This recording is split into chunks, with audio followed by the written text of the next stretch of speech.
No आज आपला केमिस्ट्रीचा हा पहिला तास आहे. या कोरोनामुळे या काळामध्ये बरंच तुमचं नुकसान झालेलं आहे. अदरवाईज आपला अर्धा सिलेबस झाला असता. तर आज आपण सॉलिड स्टेट हा प्रकरण बघणार आहोत. तसं केमिस्ट्रीचं मी गेल्या वर्षी सांगितल्याप्रमाणे फिजिकल, ऑर्गॅनिक आणि इनऑर्गॅनिक 3 पार्ट असतात. त्यातला हा फिजिकलमधला हा पहिला प्रकरण आहे आणि बऱ्यापैकी वेटेज आहे याला. तर मुलांनो, मॅटर किंवा पदार्थ ह्याबद्दल आपण गेल्या वर्षी चर्चा केलो होतो. There are the 3 phases of the matter. Among the 3 phases, liquid and gases we are seen in the previous year. So in this class now we are going to study about the solids as a solid state. Okay, let me compare between the solid, liquid and gases. Depending upon the forces and pressure and forces of attraction between the particles in the solids are very tightly held together. Therefore it bears some characteristic features. And which are the characteristic features of the solid, that we see later. But in case of liquid, the particles are held just little bit away from each other, leaving behind some spaces, while in case of gases the particles are very far away from each other. Because of the forces of attraction is very negligible in the gaseous substances in compared to the liquid, and in case of solid, the forces of attraction being very strong, these particles are held tightly. Therefore they bear a number of characteristic features, that is, they have the fixed mass or definite mass, volume, shape, density, etc. Solids are hard, incompressible, and they have short intermolecular distances.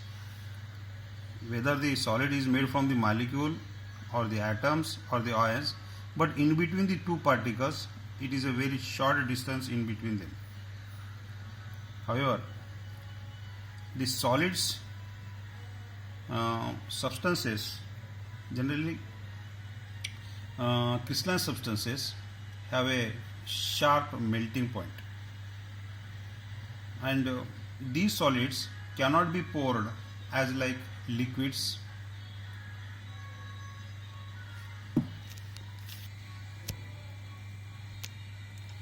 Now let we see the classification of solids.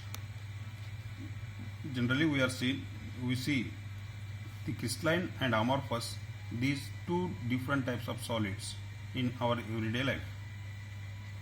Crystalline solids are homogeneous, and in these substances those particles, whether they may be atoms, ions or molecules, they are arranged in a repeating pattern. However, the pattern of arrangement of particles are not seen in the amorphous substances. Unit cells are present in the crystalline substances, and such unit cells are not present in the amorphous cells. आता unit sale म्हणल्यानंतर मुलांना एक छोटासा repeating pattern, repeating unit, recurring unit, परत परत तोच तो भाग सर्व बाजूनी 3 डायमेन्शनल रिपीट होत एक क्रिस्टल डेव्हलप होत असतो, आणि या क्रिस्टल्स पासून सॉलिड डेव्हलप होत असतो. आणि काही क्रिस्टलाइन पदार्थ हे आयसोमॉर्फस असतात. म्हणजेच पदार्थ जरी वेगवेगळे असतील परंतु त्याची मॉर्फॉलॉजी बघितलो, त्यांची रचना बघितलो, ही सारखीच असते. त्याला आपण आयसोमॉर्फस असं म्हणतो. आणि अशा प्रकारचं गुणधर्म या अमॉर्फस सबस्टन्सेसमध्ये नसतो. आणि क्रिस्टलाइन पदार्थांची जी मेल्टिंग पॉईंट असते ही शार्प असते.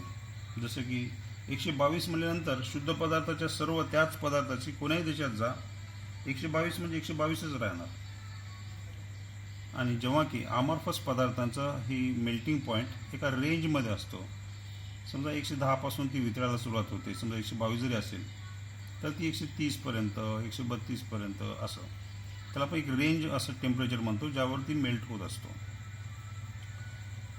क्रिस्टलाइन सबस्टन्सेस आर पॉलिमॉर्फस,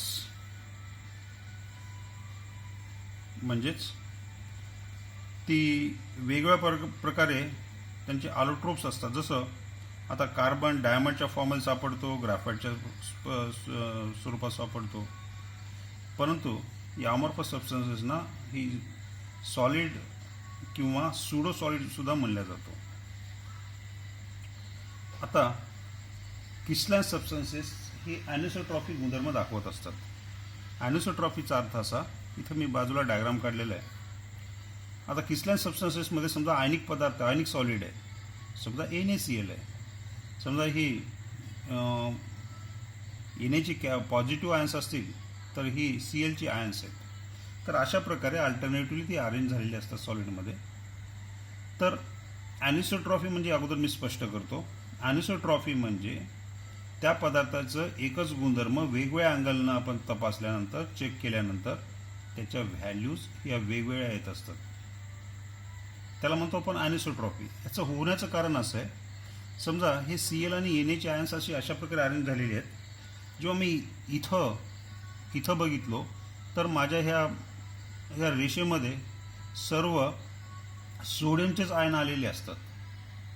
किंवा मी इथं बघितलो त्याच सॉलिडचं क्रिस्टलमध्ये, तर समजा इथं सर्व Clचीच आयन आले असतील तर तिथं गुणधर्म बदललेला असेल.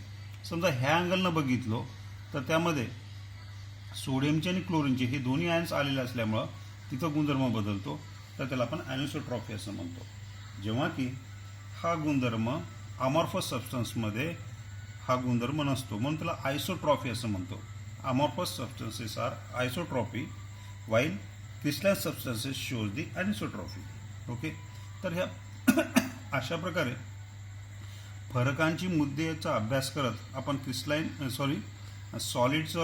सॉलिडमधील क्रिस्टलाइन आणि अमॉर्फस या दोन्ही पदार्थांचा आपण अभ्यास केला. आता थोडं ग्लासबद्दल बघू आपण.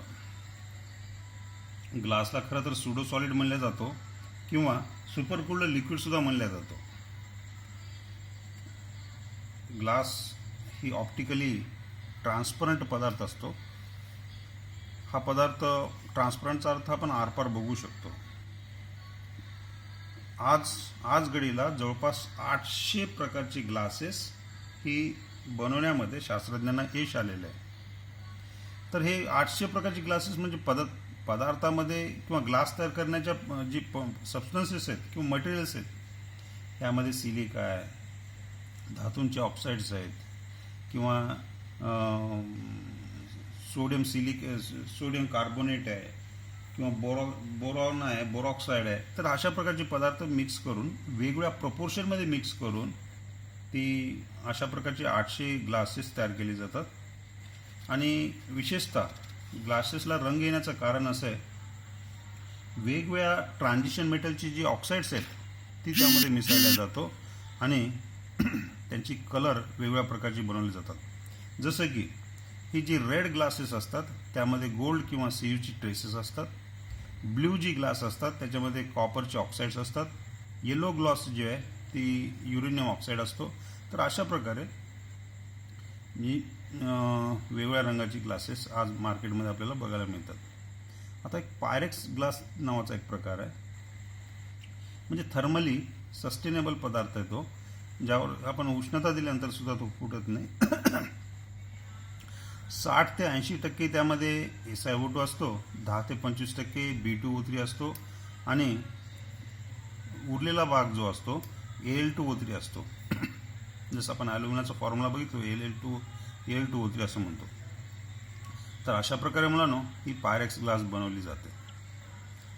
आणि क्वार्ट्ज जी म्हणले जातो, ती क्वार्ट्ज नावाचा जो प्रकार आहे ग्लासचा, ती फक्त SiO2 पासून बनलेला असतो.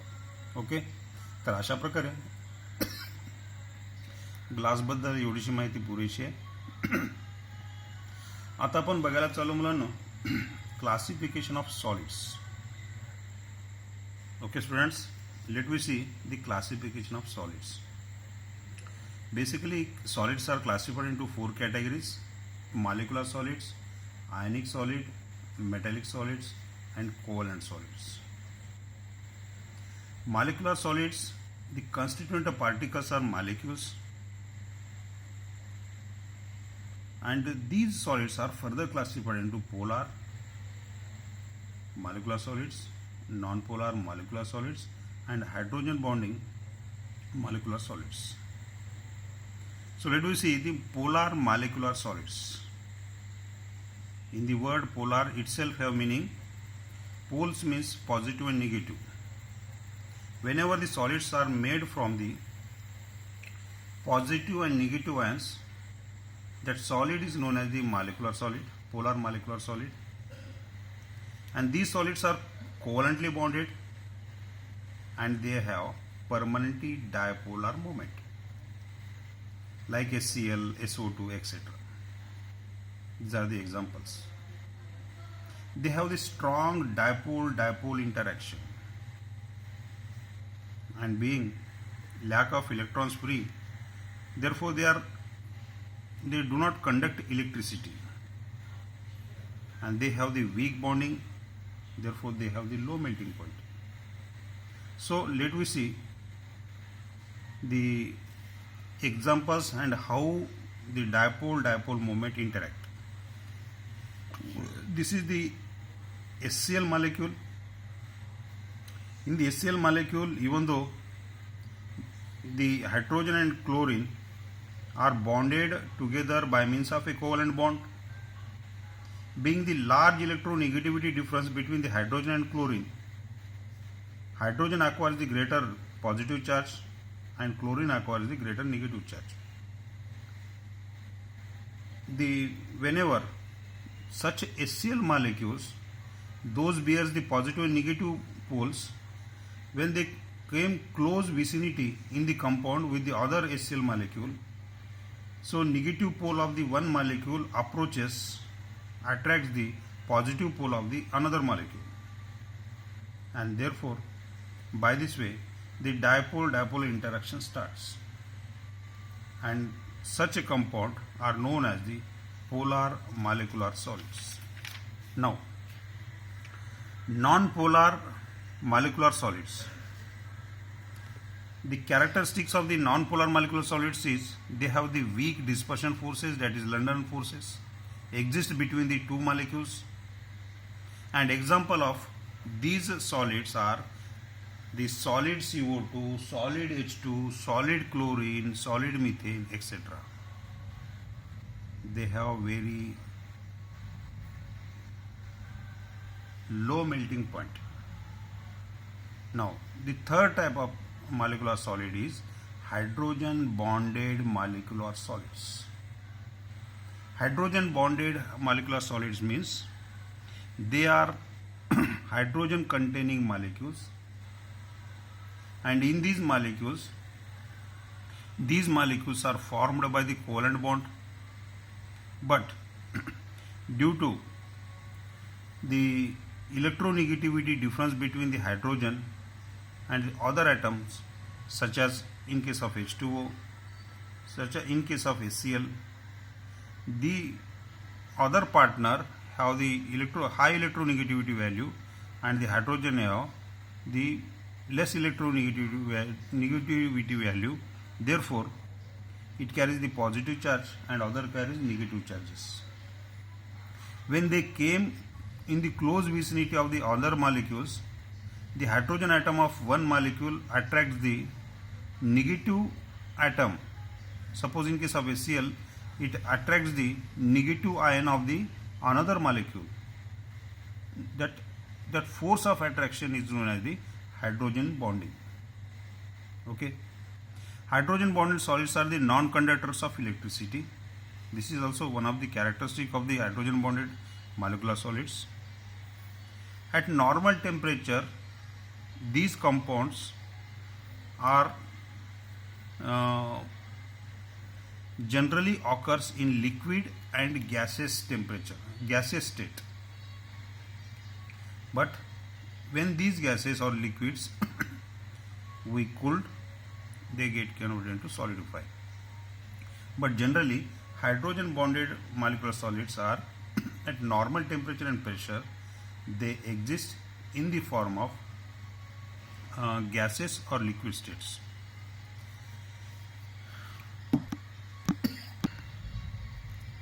After studying the molecular solids, the second type of solid is ionic solid. In the ionic itself, it shows, or in this type of solid, it contain ions, that is positive ion along with the negative ion, and these solids are generally crystalline solids, and crystalline solids are also called the ionic solids.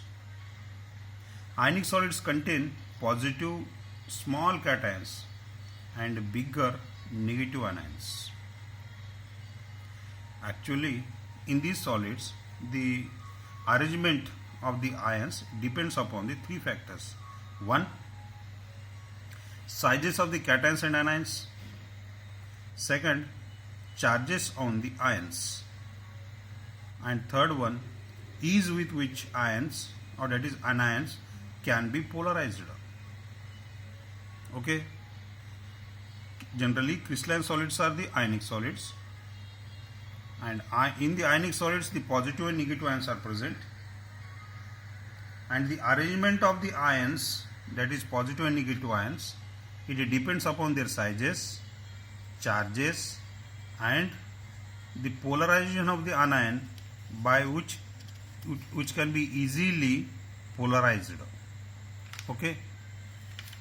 Next, the electrostatic force of attraction between the neighboring ions are very strong. In case of ionic solid, the ionic bond, the force of attraction is also known as the electrostatic force of attraction, and this electrostatic force of attraction, being opposite charge between the two ions, they are held together by very strongly.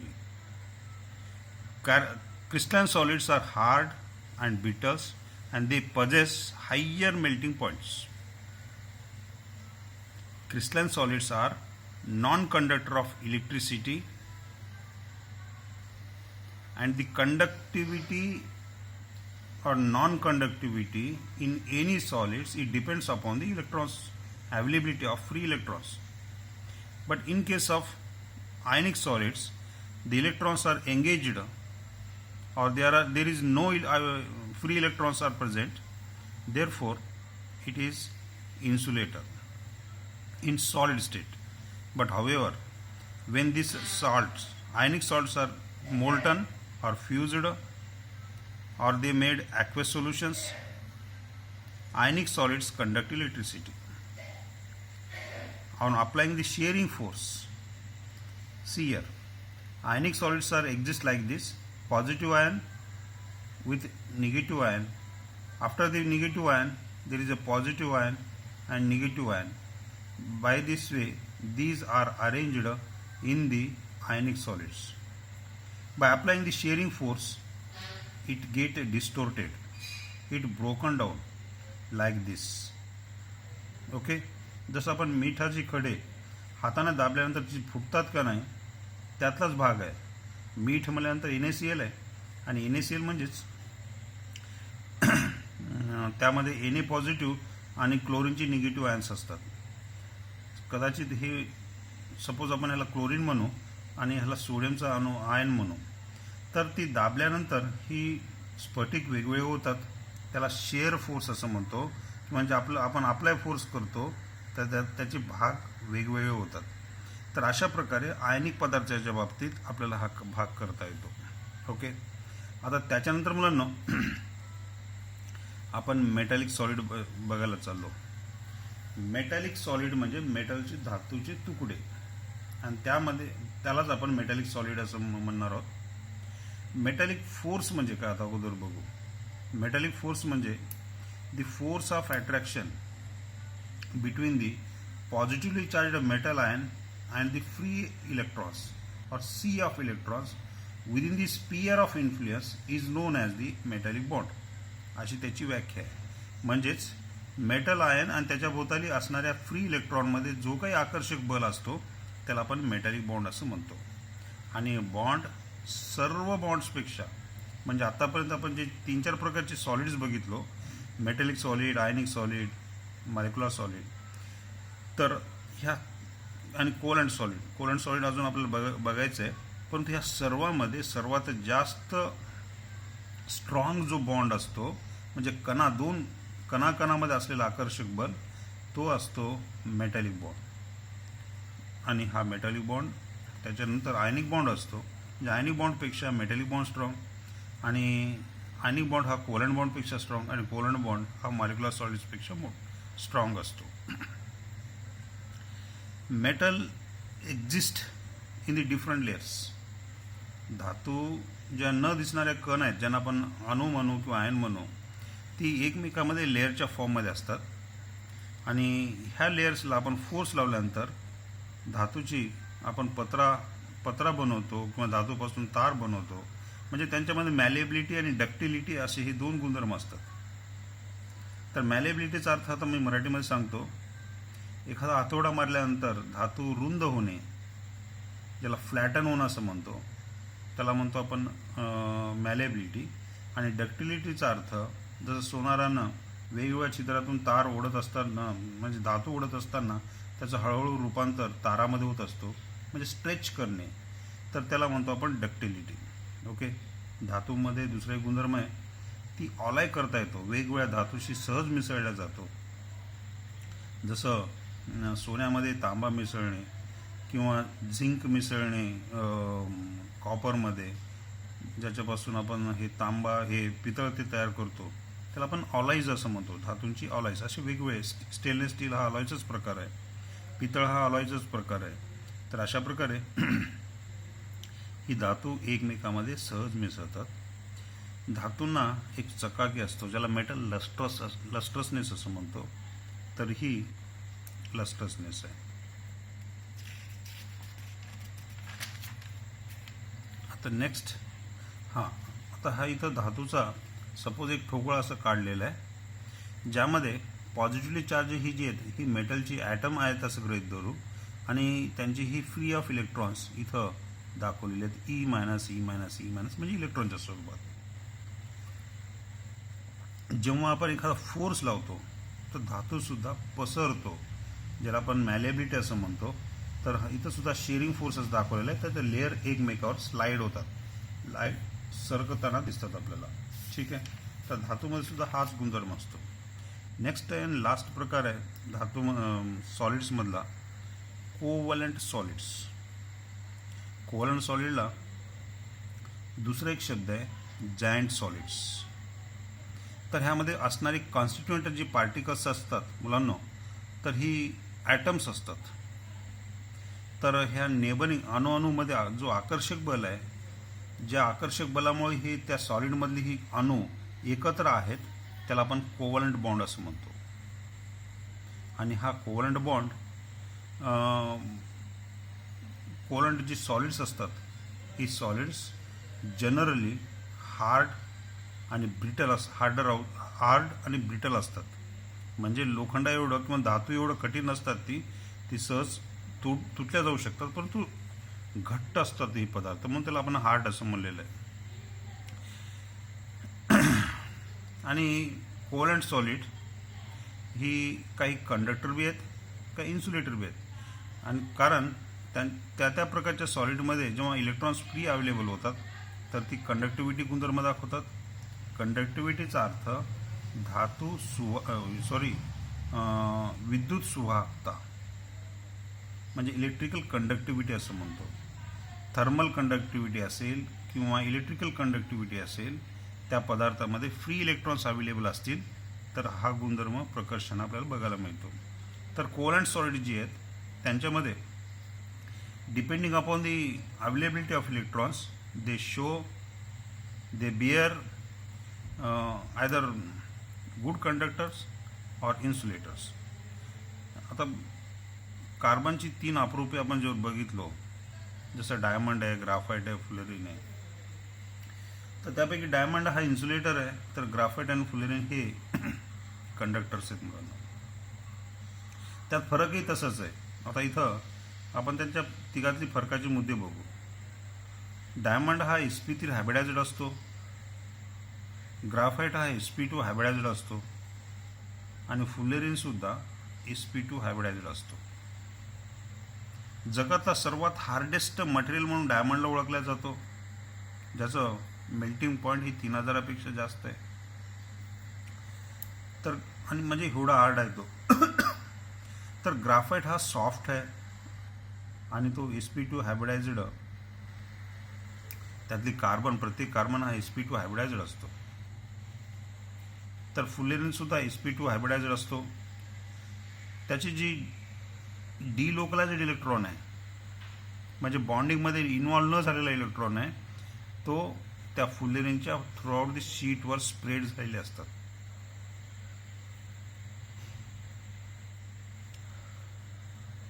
डायमंडमध्ये त्यांची giant नेटवर्कसारखी solid structure असतो. आता इथं figure मी बाजूला काढणार आहे. तर ग्राफाईटमध्ये ही delocalised electron आहे. तर ही डिलोकलाइज्ड इलेक्ट्रॉन वरच्या लेअरमधल्या कार्बनशी हा पाय बॉन्ड बनवतो